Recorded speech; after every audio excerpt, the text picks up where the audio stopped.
بسم اللہ الرحمن الرحیم۔ شروع اللہ کے نام سے جو بڑا مہربان نہایت رحم کرنے والا ہے۔ محسن اسلام۔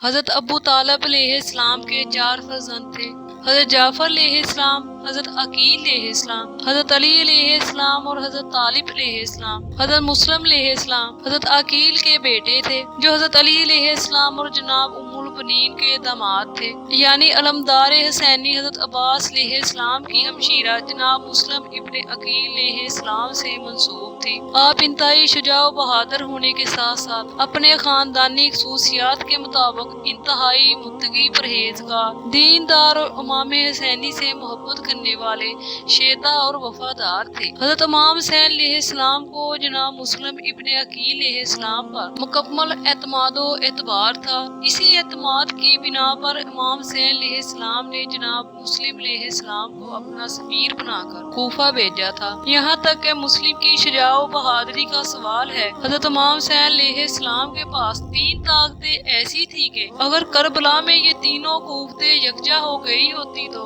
شاید جنگ کربلا کا انداز ہی دوسرا ہوتا۔ ان میں سے ایک شخصیت جناب محمد حنیفہ کی تھی، دوسری جناب مسلم ابن عقیل علیہ السلام کی اور تیسری جناب عباس علمدار علیہ السلام کی۔ مگر چونکہ امام حسین علیہ السلام کا مقصد جنگ نہیں بلکہ دین اسلام کی بقا کے لیے قربانیاں پیش کرنا تھا، لہٰذا امام علی مقام نے ان تینوں قوتوں کو تقسیم کر دیا۔ جناب محمد حنیفہ کو مدینہ منورہ میں ہی چھوڑ دیا اور جناب مسلم ابن عقیل علیہ السلام کو اپنا سفیر اور نائب بنا کر کوفہ بھیج دیا۔ صرف جناب عباس ابن علی علیہ السلام کو اپنے ساتھ کربلا لے گئے۔ حضرت امام حسین علیہ السلام کو جناب مسلم ابن عقیل علیہ السلام پر مکمل اعتماد تھا، جیسا کہ حضرت امام حسین علیہ السلام کی ان خطوط سے بھی ظاہر ہے جو انہوں نے معززین کوفہ کے ان خطوطوں کے جوابات میں لکھے تھے، جو اہل کوفہ نے انہیں کوفہ تشریف لانے کے لیے تحریر کیے تھے۔ اہل کوفہ نے لکھا تھا کہ ہم بلا امام ہیں،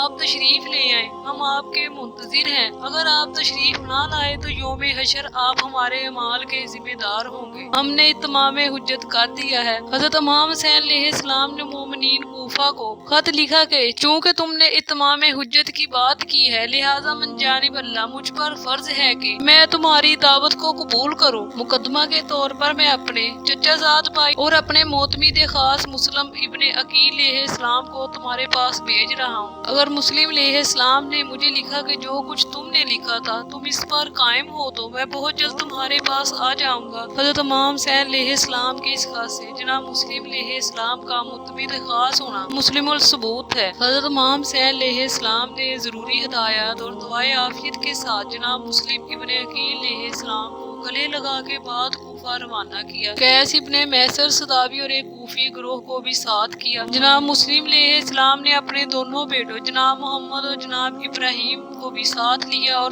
5 رمضان المبارک عازم و سفر ہوئے۔ راستے میں بہت سی دشواریوں اور پریشانیوں کا سامنا کرنا پڑا، خصوصاً پانی کی کمی اور پیاس کی زبردست تکلیف برداشت کرنا پڑی۔ بمشکل تمام 5 شوال المکرم کو کوفہ پہنچے۔ اشراف کوفہ نے مسلم ابن عقیل علیہ السلام کا زبردست استقبال کیا۔ نائب امام سمجھ کر آپ کے دستے مبارک پر 20,000 لوگوں نے بیعت کی۔ اس وقت کوفے کا گورنر نعمان ابن بشیر تھا، جس نے احتیاط سے کام لیتے ہوئے جناب مسلم علیہ السلام کے خلاف کوئی عملی کارروائی نہیں کی تھی۔ کوفے کے لوگ جوک در جوک آ کر جناب مسلم علیہ السلام کے ہاتھ بیعت کر رہے تھے۔ یہ خبریں یزید کے لیے اچھی نہیں تھی، چنانچہ یزید نے نعمان بن بشیر کو ہٹا کر عبداللہ ابن زیاد کو کوفے کا گورنر مقرر کیا، جو انتہائی ظالم مکار دشمن اہل بیت علیہ السلام تھا۔ وہ چھپتے چھپاتے کوفہ پہنچا اور دارالعمارہ میں داخل ہو کر اس کا دروازہ اندر سے بند کر لیا۔ عمومی سیاست کے تحت اس نے کوفیوں میں پھول ڈالنا شروع کر دی اور ظلم و جبر کے ساتھ ان پر دباؤ بنا لیا۔ لوگوں نے پکڑ ڈگر گرفتاریاں کرائیں، ظلم و تشدد کا بازار گرم ہو گیا، ہر طرف دہشت گردی پھیل گئی، لوگوں کی ہمتیں پست ہونے لگیں، اہم اور باوقار شخصیتوں کو قید خانوں میں ڈال دیا گیا، بہتوں کو پھانسیاں دے دی گئی۔ نتیجہ یہ ہوا کہ لوگوں میں جناب مسلم لیہ اسلام کا ساتھ دینے کا جذبہ سرد پڑتا گیا۔ جن لوگوں نے جناب مسلم لیہ اسلام کے ہاتھ پر بیعت کی تھی وہ بیعت توڑ کے جانے لگے۔ جناب مسلم لیہ اسلام ایک در و اندیشہ اور محتاج شخص تھے۔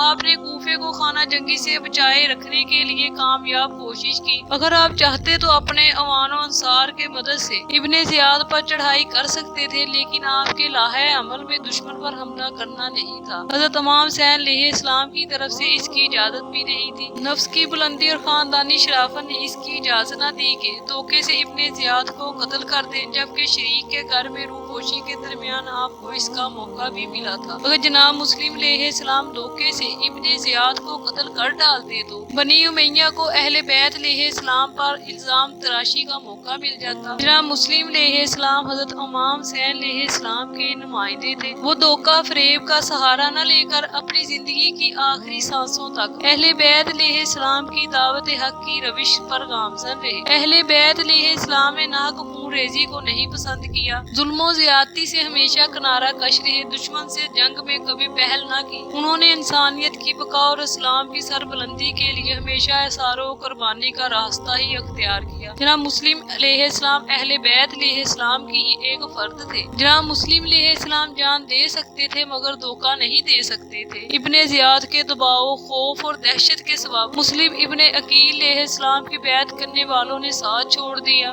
عشاء کی نماز کے بعد جب مسلم لیہ اسلام نے گھوم کے دیکھا تو ان کے پیچھے نماز پڑھنے والوں میں ایک فرد بھی نہ تھا۔ جناب مسلم ابن عقیل لیہ اسلام نے کوفہ کی ایک بااثر شخصیت صحابی رسول جناب ہانی بن عروہ کے گھر میں پناہ لی۔ جناب ہانی بن عروہ سردار قبیلہ تھے۔ جب وہ سوار ہو کے نکلتے تھے تو ان کے جلوس میں 4000 ذرہ پوش اور 8000 پیادے ہوتے تھے۔ جب وہ آواز دیتے تو 30000 ذرہ پوش ان کی ایک آواز پر جمع ہو جاتے تھے۔ ابن زیاد نے حضرت ہانی بن عروہ کو دھوکے سے بلایا اور دارالامارہ میں قید کر لیا۔ جب یہ خبر پھیلی تو ایک ہنگامہ کھڑا ہو گیا۔ بہت بڑی جماعت جناب مسلم ابن عقیل کی حمایت و قیادت میں اس امر پر آمادہ ہو گئی کہ جناب مسلم لیہ اسلام جناب ہانی بن عروہ کی رہائی کے لیے ابن زیاد پر حملے کی اجازت دے دیں۔ ادھر ابن زیاد نے جناب ہانی کو قتل کر دیا۔ جناب مسلم کو جب یہ خبر ملی تو آپ ہانی بن عروہ کے گھر سے باہر نکل آئے اور اپنے چاہنے والوں کو ساتھ لے کر دشمن سے زبردست جنگ کی، مگر محمد ابن اشب، شمس ذی الجوش، کنیز ابن شہاب، شیش ابن ربی نے لوگوں کو بہکا دیا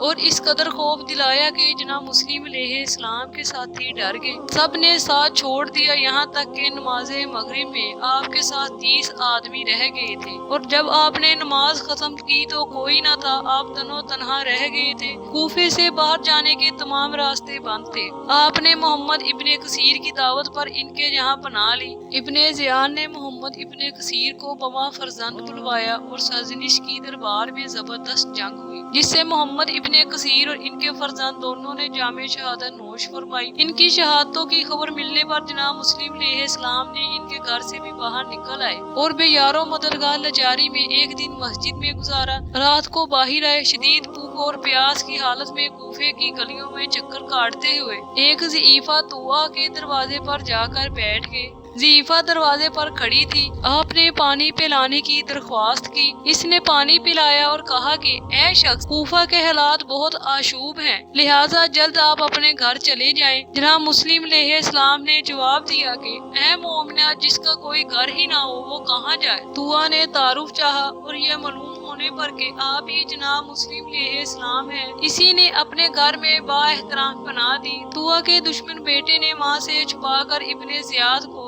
جناب مسلم لیہ اسلام کے اپنے گھر میں موجود ہونے کی خبر دی۔ صبح ہوتے ہی محمد ابن اشعث کی سربراہی میں 3000 سواروں کا لشکر آ پہنچا۔ گھوڑوں کی تاپوں کی آواز سن کر جناب مسلم طوع کے گھر سے باہر نکل آئے۔ وہ یہ نہیں چاہتے تھے کہ فوجی طوع کے گھر میں داخل ہو جائے اور اس کی بے پردگی ہو جائے۔ جناب مسلم نے تنو تنہا زبردست جنگ کی اور ہاشمی تباہ زنی کے جوہر دکھائے۔ شجاعت کا یہ حال تھا کہ ایک سوار کی کمر پکڑ کر اسے آسمان کی طرف اچھال دیتے تھے،